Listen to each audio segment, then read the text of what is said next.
다 같이 사도신경으로 신앙 고백하시겠습니다.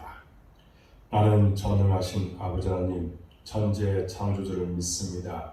나는 그의 유일하신 아들 우리 주 예수 그리스도를 믿습니다. 그는 성령으로 잉태되어 동정녀 마리아에게서 나시고 본디오 빌라도에게 고난을 받아 십자가에 못 박혀 죽으시고 장사된 지 사흘 만에 죽은 자 가운데서 다시 살아나셨으며 하늘에 오르시어 전능하신 아버지 하나님 우편에 앉아 계시다가 거기로부터 살아있는 자와 죽은 자를 심판하러 오십니다. 나는 성령을 믿으며 거룩한 공교회와 성교의 교제와 죄를 용서받는 것과 몸의 부활과 영생을 믿습니다. 아멘. 찬송가 383장 찬양하겠습니다. 그리고 오늘 우리에게 주신 하나님의 말씀은 출애굽기 2장 11절부터 마지막 25절 말씀입니다.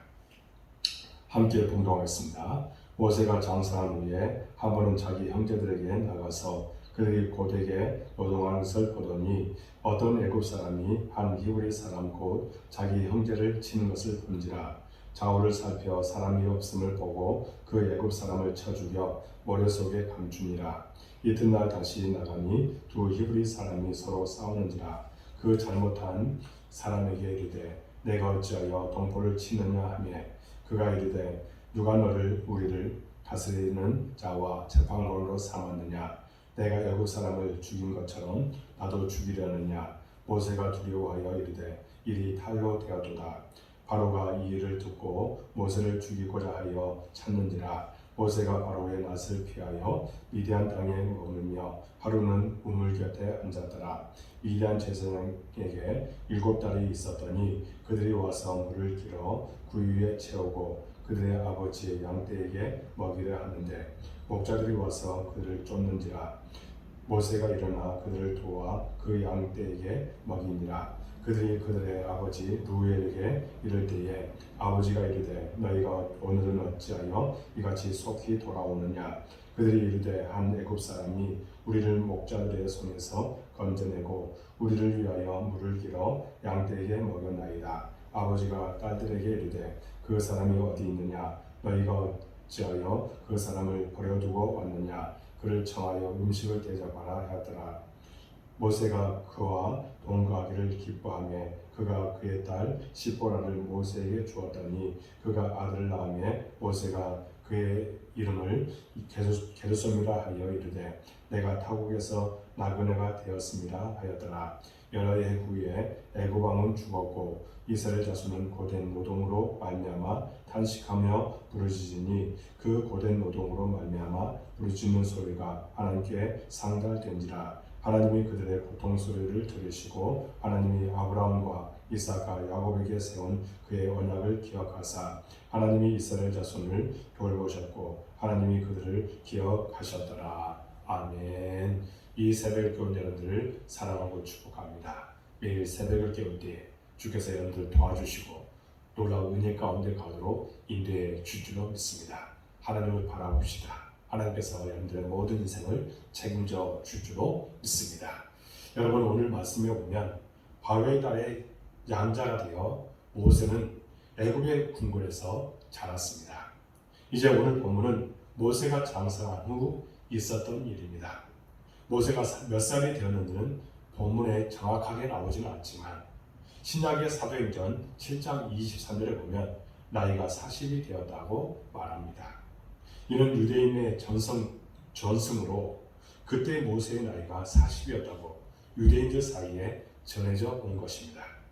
저때 아기에서 어느덧 40이라는 중년에 접어든 나이가 된 것입니다. 11절에 보면 모세가 장사한 후에 한 번은 자기 형제들에게 나가서 그들이 고되게 노동하는 것을 보더니 어떤 애굽 사람이 한 히브리 사람 곧 자기 형제를 치는 것을 본지라 했습니다. 모세는 애굽의 왕자로 왕궁에 살았지만 그에게는 히브리인의 피가 흐르고 있었습니다. 아마도 모세의 어머니 요게벳은 젖된 후에도 계속해서 모세의 유모로서 역할을 했고 그에게 히브리인이라는 사실을 주지시켜 주었던 것 같습니다. 그런데 모세는 한 애굽인 감독관이 히브리인을 치는 것을 보았습니다. 여기서 친다라고 하는 말은 쳐 죽인다는 의미도 있습니다. 아마도 애굽의 감독관이 단순히 히브리인들을 때린 것이 아니라 마치 짐승 부리듯 대하며 매를 때렸고 심지어 맞아 죽는 사람들까지 생긴 것을 본 것입니다. 모세는 그 모습을 보고 참을 수 없는 분노를 느꼈을 것입니다. 그래서 모세는 주변에 사람이 없음을 보고 이 감독관을 쳐 죽이고 모래에 묻어 버렸습니다. 그렇게 완전 범죄에 성공했다고 여겼는데 다음날 히브리인 두 사람이 싸운 것을 보고 모세는 시시비비를 가리려 했습니다. 그런데 한 사람이 뜻밖의 말을 합니다. 14절에 그가 이르되 누가 너를 우리를 다스리는 자와 재판관으로 삼았느냐? 내가 애굽 사람을 죽인 것처럼 나도 죽이려느냐? 모세가 두려워하여 이르되 일이 탈로 되었도다. 놀랍게도 그는 어제 모세가 한 일을 알고 있었습니다. 그 사람뿐만 아니라 많은 사람들이 이미 알고 있었다는 것입니다. 그래서 모세는 이 일이 탈로 났음을 두려워한 것입니다. 그리고 이 일은 바로의 귀에까지 들려지게 되었습니다. 15절이면 바로가 이 일을 듣고 모세를 죽이고자 하여 찾는지라. 모세가 바로의 낯을 피하여 미디안 땅에 머물며 바로는 우물 곁에 앉았더라 했습니다. 모세는 애굽을 떠나 도망자 신세가 되었습니다. 성경은 그 과정을 자세히 말하지 않습니다. 이는 성경의 관심사가 아니기 때문입니다. 사실 모세가 도망친 이유는 단순히 사람을 죽였기 때문이 아닙니다. 고대 왕국에서 왕족이 백성 한 명을 죽인 사건은 그렇게 큰 문제가 아니기 때문입니다. 사실 모세가 애굽을 떠나야 했던 이유는 바로 정치적인 이유입니다. 당시 애굽 왕 파라오는 투투모세 3세였습니다. 그는 왕비가 아닌 후궁의 아들로서 10살 때 왕위에 올랐습니다. 너무 어린 나이에 왕위에 올랐기 때문에 사랑의 왕비였던 hatshepsut가 설정을 하게 되었습니다. 이 hatshepsut가 바로 모세를 물에서 건져낸 바로의 딸입니다. 그녀는 실질적인 애굽 최고의 권력자였고 파라오인 투투모세 3세는 늘 그녀의 그늘에 있어야만 했습니다. 그렇기 때문에 그녀의 양아들인 모세를 경계했을 것입니다. hatshepsut는 아들을 낳지 못했고 유일한 아들이 모세였기 때문입니다. 그렇기에 투수모세 3세는 평소 눈엣가시 같았던 모세를 제거할 좋은 구실이 생긴 것입니다. 그렇지만 우리는 이 모든 일이 바로 하나님의 섭리에서 비롯되었음을 우리는 분명히 알아야 합니다. 마치 요셉이 애굽에 팔려간 일처럼 이제 모세는 애굽에서 도망쳐 나와야 했습니다. 이런 갑작스러운 어려움과 실패가 다 하나님의 구원 역사 가운데 일어난 일임을 우리는 알아야 합니다. 하나님께서 모세를 다듬고 연단시키고자 이 모든 일들을 하고 계신 것입니다. 여러분, 지금 당장에 어려움이 있다고 해도 그 안에 하나님의 역사를 우리는 발견하게 되어야 됩니다. 이것이 바로 믿음임을 믿고 오직 하나님을 의지하는 우리가 되어줄 줄로 믿습니다. 그래서 신약의 히브리서의 말씀은 이를 이렇게 말씀해주고 있습니다. 히브리서 11장 24절에서 25절에 보면 믿음으로 모세는 장사하여 바로의 공주의 아들이라 칭함받기를 거절하고 도리어 하나님의 백성과 함께 고난받기를 잠시 죄악의 낙을 누리는 것보다 더 좋아했다 말씀합니다. 여기 중요한 단어가 등장했는데 바로 거절했다고 하는 단어입니다. 모세는 당시 세계 최대 강국인 이집트 제국의 통치자가 될 수 있는 절호의 기회가 그에게 다가왔지만 그러나 그런 놀라운 명예와 권세를 거절했다고 분명히 말하고 있는 것입니다. 또한 죄의 낙을 거절했음을 말씀해 줍니다. 그리고 오히려 고난받는 것을 더 좋아했다라고 말씀합니다. 이처럼 모세는 믿음으로 애굽의 모든 권력과 부유함을 거절합니다. 도리어 하나님의 백성과 고난받는 것을 더 좋아했다고 히브리서는 말씀해 주고 있습니다. 왜냐하면 그 다음 말씀에 모세는 그리스도를 위한 순환을 애굽의 모든 보화보다 더 큰 재물로 여겼기 때문이라고 말씀합니다. 참으로 귀한 말씀이 아닐 수 없습니다. 이 땅의 어떠한 재물보다도 그리스도를 위한 고난이 더 큰 재물입니다. 왜냐하면 이는 진정 하늘의 상이 있음을 바라보는 것이기 때문입니다. 그래서 모세는 애굽의 왕궁을 뛰쳐나와 도망치는 신세가 된 것입니다. 히브리서의 말씀은 이를 믿음의 사건이라고 분명하게 말해주고 있습니다. 그렇지만 사실 이는 모세의 믿음이라고 하기에는 좀 이른감이 있습니다. 모세의 믿음이라기보다는 모세를 믿음으로 세우고자 하는 하나님의 역사라고 우리가 해야 할 것입니다. 모세는 지금 철저하게 실패했습니다. 자기 백성을 구원해 보겠다고 나섰던 모세는 비참하게 깨지고 맙니다. 철저히 실패합니다. 오히려 자기 동족으로부터 거절당하고 애굽 왕으로부터 목숨을 빼앗길 위기에 처하게 됩니다. 그래서 미디안 땅으로 도망갔습니다. 그러나 그 실패의 순간에 하나님의 은혜의 손길이 베풀어집니다. 실패 가운데 하나님의 구원 계획이 숨겨져 있는 것입니다. 어느 날 미디안 땅에서 모세는 우물 곁에 앉아 쉬고 있었습니다. 그때에 미디안 제사장의 7딸이 양떼의 물을 먹이려 우물을 깃는데 목자들이 와서 그녀들을 쫓아버리려 하고 있습니다. 그때에 모세가 일어나 그녀들을 도와주었습니다. 이 일로 모세는 미디안 제사장 루엘의 집에 기거하게 되었고 그의 딸인 시보라를 아내로 맡게 되었습니다. 그리고 게르솜이라는 아들을 낳게 되었습니다. 모세는 이렇게 도망자 신세에서 사랑하는 아내를 얻고 자식도 낳아 평범한 보통 가정을 꾸려나가게 되었습니다. 이제 과거의 모든 일들은 다 잊히고 그는 초야에 묻혀 살아가게 된 것입니다. 그렇지만 그 가운데서 하나님의 구원 역사는 계속되고 있었다는 겁니다. 23절에 이렇게 말합니다. 여러 해 후에 애굽 왕은 죽었고 이스라엘 자손은 고된 노동으로 말미암아 탄식하며 부르짖으니 그 고된 노동으로 말미암아 부르짖는 소리가 하나님께 상달된지라 했습니다.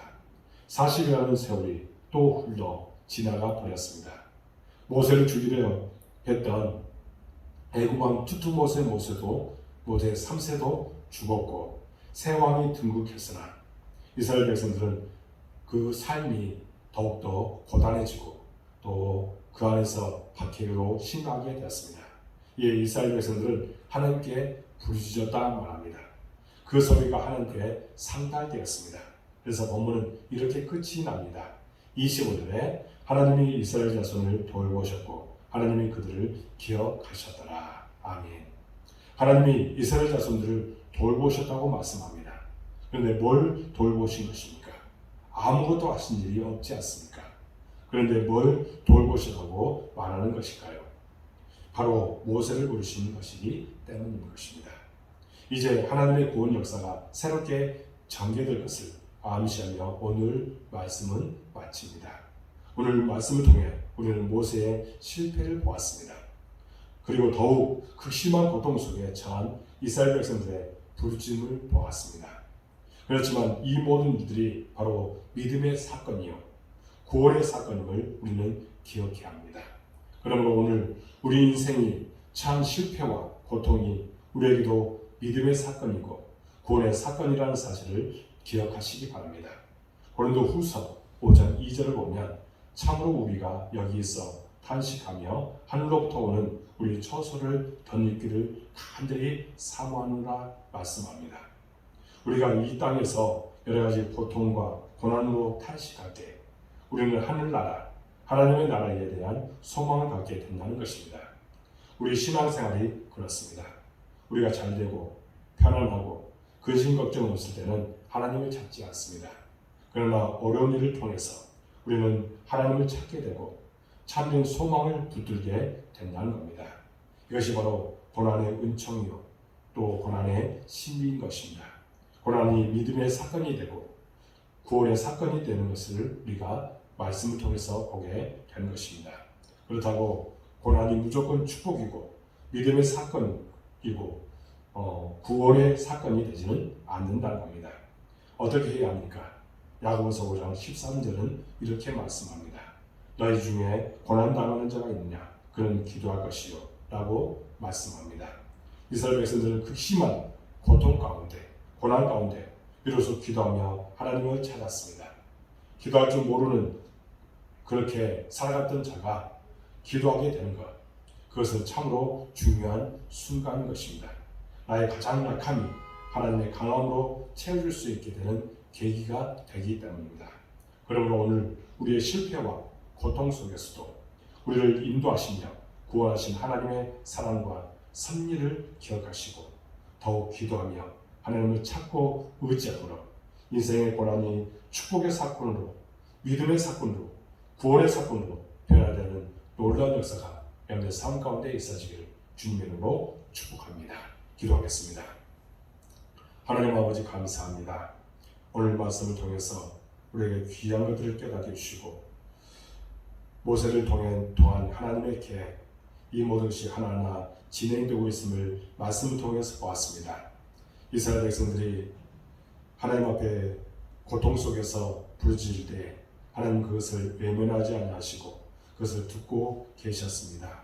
하나님 우리에게도 믿음을 갖고 하나님을 의지하며 간절한 마음으로 기도할 때에 그곳에 기적이 나타나고 반드시 역사가 나타날 줄로 믿습니다. 그 믿음으로 오늘 또 승리하는 우리의 삶이 되도록 인도하여 주옵소서.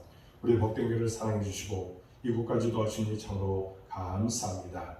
우리가 계획하는 모든 것들 하나님 안에서 아름답게 성취되게 하여 주옵소서.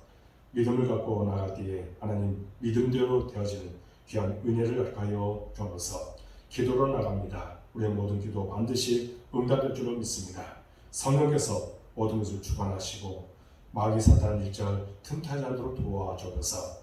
우리 교회가 한 걸음 도약하고 부흥하는 계기가 되도록 인도하여 주옵소서. 우리는 비전을 갖고 나갑니다. 하나님 반드시 놀라운 축복을 허락하여 주옵소서. 특별히 아버지 하나님 우리에게 동역자를 보내주옵소서. 예배의 동역자, 기도의 동역자, 헌신의 동역자를 보내주셔서 그래서 거룩하신 뜻이 우리 교회를 통해서 나타나기를 원합니다. 하나님 우리 성도들 어느 곳에 있든지 함께하여 주옵소서.